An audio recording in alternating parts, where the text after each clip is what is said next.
안녕하십니까, 불타는 나방입니다.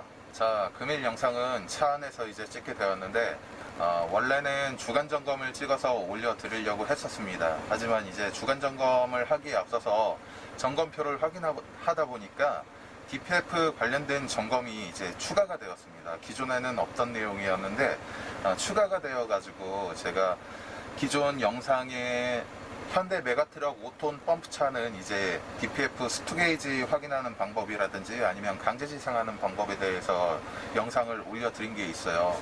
그거를 조금 참조하시면 될 것 같고, 차후에 이제 펌프차 일일 점검, 주간 점검 때 또 영상을 한번 올려보도록 하겠습니다. 그리고 구조공작차 주간 점검을 하려고 하다 보니까 이제 구조차나 물탱크 같은 경우는 저희 그 서나 저희 도 같은 경우는 보통 타타데우 차량들이 많습니다. 노부스나 프리마 모델들이 많이 있는데, 기존의 타타데우 차량들 같은 경우는 강제 재생을 할 수가 없었어요. 운행을 하다가 DPF 경보등이 들어오면 센터에 들어가서 센터에서 강제적으로 이제 스캔을 물려가지고 강제 재생을 했었어야 되는데, 주간 점검 영상을 찍기에 앞서서 알아보니까 2017년 이후 모델들은 노브스 차량도 그렇고 프리마 차량도 그렇고 강제 재생을 할 수가 있다고 합니다. 2016년식까지는 요소수가 들어가 있는데 강제 재생은 할 수가 없고, 2016년식까지는 센터에 들어가서 이제 강제 재생을 해야 되는 거고, 2017년식 이후 노브스 프리마 모델들은 강제 재생을 할 수가 있어요. 그래서 주간 점검 영상을 찍기에 앞서서 DPF 관련된 영상을 먼저 올려드리는 게 맞는 것 같아가지고 이 영상을 먼저 올려드리고, 다음 시간에 구조공작차 주간 점검을 올려드리고, 그 다음에 펌프차 일일 점검, 주간 점검을 올려드리도록 하겠습니다. 기존에 올려드렸던 펌프차처럼 조건을 맞춰가지고 이렇게 하려고 하다 보니까 구조공작차도 그렇고 물탱크차도 그렇고 지금 잘 안 돼요. 이게 조건이 조금 안 맞는 것 같은데, 그래서 알아보다 보니까 타타데우 차량들 같은 경우는 스투 게이지를 확인을 할 수가 없습니다. 현대 메가트럭 같은 경우는 기존 영상에도 있지만 스투 게이지를 확인을 할 수가 있죠. 뭐 한 칸, 두 칸, 세 칸, 네 칸 이렇게 확인을 해가지고 차량 엔진 열을 올려놓은 상태에서 65도 이상 올려놓은 상태에서 강제 재생을 하면 되는데, 타타데우 차량들 같은 경우는 스투 게이지를 확인을 할 수가 없습니다. 그래서 평상시에 운행을 하시다가 여기 영상에서 한번 보여드릴게요.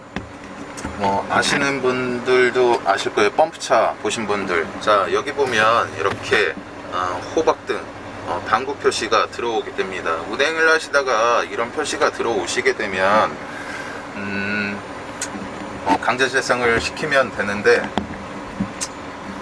제가 아무리 지금 저희 공작차 같은 경우는 지금 2020년식이고 2020년도에 바뀌어가지고 2020년식으로 나와 있고, 물탱크 같은 경우는 지금 차대에 보니까 2017년식으로 써 있는 것도 있고, 한쪽에는 또 2016년식으로 써 있어요. 그래서 아무리 상황을 만들려고 해서 이렇게 하다 보니까 잘 안 되더라고요. 그래서 운행 중에 조금 전에 보여드렸던 호박등이 들어오게 되면은 차량 시동을 끕니다.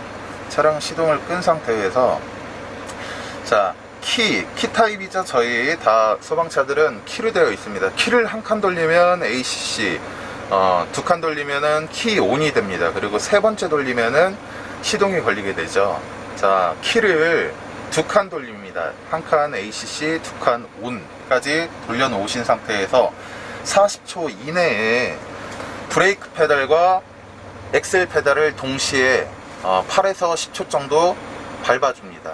그러면은 조금 전에 노란색 호박등이 들어왔었는데 녹색으로 호박등이 점등이 됩니다. 깜빡깜빡 점등이 되게 되는데, 자, 이 상태에서 자, 두 발을 브레이크와 엑셀 발을 뗀 상태에서 시동을 걸어 주시게 되면, 자, 10초 이내에 RPM이 1400까지 올라가게 됩니다. 이 상태로 해서 강제 재생이 되는데, 강제 재생 시간은 뭐 40분에서 1시간 정도 걸릴 수가 있습니다. 그래서 강제 재생이 다 끝나고 RPM이 다시 뭐 600rpm 이 정도 떨어지면 시동을 끄시면 되는데, 제가 영상으로 실제로 보여드리면 좋겠는데 아무리 지금 해봐도 뭐 물탱크, 그 다음에 구조공작차 이렇게 영상을 찍으려고 조건을 맞추려고 했는데 이게 안 돼요. 그래서 제가 이제 영상을 찾다 보니까 하나 매뉴얼상 영상을 찍어 놓은 영상이 있더라고요. 그 영상에 나오는 차량 같은 경우는 프리마 모델 같습니다. 제가 그 영상을 한번 보긴 봤는데, 실제로 프리마 그 물탱크는 겉에서 보긴 했는데 실제로 차에 탑승하거나 아니면 뭐 운행을 해본 적이 없어가지고, 근데 모델로 봤을 때는 계기판이나 핸들을 봤을 때는 프리마 모델 제품으로 되어 있는 것 같은데, 노부스나 프리마나 하는 방법은 똑같습니다. 그래서 그 영상을 한번 보여드리도록 하고, 기온 상태에서 경고등을 확인합니다. 기온 후 40초 이내 가속 브레이크 페달을 동시에 8에서 10초간 밟습니다. 페달을 떼고 시동을 걸어줍니다. 진입 경고등이 전멸해서 점등 상태로 변경된 후 약 10초간 엔진 RPM이 1400까지 상승합니다. 약 40분에서 1시간 동안 수동 재생이 진행됩니다.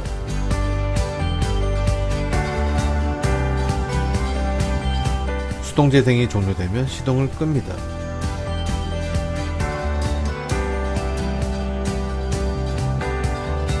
엔진 시동 종료 후 2분이 경과되면 기온하여 경고등 소동 여부를 확인합니다.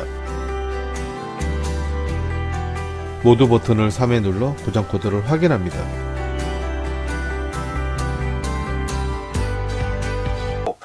운행 중에 그 경고등이 들어오게 되면 선화 센터에 들어오셔가지고 지금 보셨던 영상처럼 강제로 재생을 시키면 될 것 같습니다. 그리고 뭐 주간 점검 때 다시 영상을 보여드리겠지만, 펌프차 이런 것들은 현대 차량들 같은 경우는 스투게이지 보는 방법, 그 다음에 강제 재생하는 방법을 이제 주간 점검 때 설명을 해 주셔야 돼요.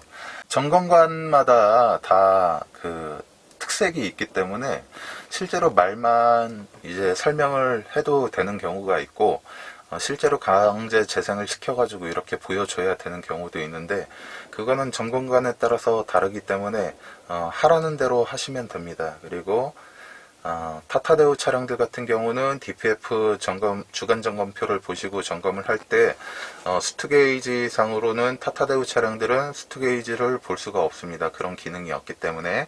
그리고 2016년식 이전 모델 2016, 15, 뭐 14, 13 이런 모델들은 뭐 센터에 들어가서 DPF 강제 재생을 시켜야 된다고 말씀을 하시면 되고, 그리고 17년식 EU 같은 경우는 영상 보시는 것처럼 뭐 설명을 하시면 돼요. 경고등이 들어왔으면 키 ON을 해놓은 상태에서 브레이크 밟고 엑셀 동시에 8에서 10초간 밟으신 상태에서 녹색 경고등이 전멸이 되면 발을 뗀 상태에서 시동을 걸어주시면 약 10초 이내에 1400rpm까지 올라가면서 뭐 강제 재생이 된다, 이렇게 설명을 하시면 충분할 걸로 생각이 됩니다. 그래서 요즘 계속 뭐 DPF 관련돼서 기존에 이제 말들이 많이 나왔었고 요즘에는 조금 뜸한 것 같은데, 주간 점검표에 있다 보니까 타타데우 차량들을 모시는 분들은, 운행을 하시는 분들은 알고 계셔야 될 것 같아요. 그리고 저희 강원도 같은 경우도 이제 곧 조만간 올해부터 바뀌어가지고 1년에 기존 2번이었는데 4번으로 바뀌었잖아요. 조만간에 아마 또 점검이 내려올 것 같고, 경기도도 내일부터 점검이, 선해 점검이 시작되고, 뭐 다음 주인가 다다음 주부터 이제 본부 감찰이 시작된다고 하는데, 뭐 1년 2년 하고 말 게 아니니까 한번 정확하게 이렇게 해 놓으시면 평생 갑니다. 그래서 한번 받으실 때 지적 없이 잘 받으시길 바라면서, 경위서나 뭐 한 장 쓰면은 소방 생활하는 데 있어서 진짜 좋지 않습니다. 진급하는 데 있어서도 불리하고, 그 다음에 뭐 연말 성과금 받는 데 있어서도 불리하기 때문에 감찰 같은 경우는 무난하게 잘 넘기셔야 돼요. 그래서 사전 준비를 철저히 하시고 저도 몰랐던 내용이었고 점검표를 이번에 봤기 때문에 다시 한 번 더 이제 확인할 수 있는 내용이었고 저희 시청자분들도 이런 거 누락되시지 말고 또 안 보고 있다가 감찰 나올 때 이제 이건 뭐지 이러면은 또 그때는 좀 늦습니다. 그러니까 미리미리 준비를 하셔가지고 이런 것들도 알아놓으시면 좋으니까 뭐 실제로 상황을 만들어서 이렇게 해보진 못했지만 영상으로 충분히 이제 설명은 하실 수 있고 뭐 앞으로 그런 상황이 발생됐을 때 대처를 하실 수가 있으시니까 도움이 되셨길 바라면서 감찰 받으시는 분들 아무 탈 없이 잘 지나가길 바라겠습니다. 시청해 주셔서 감사합니다.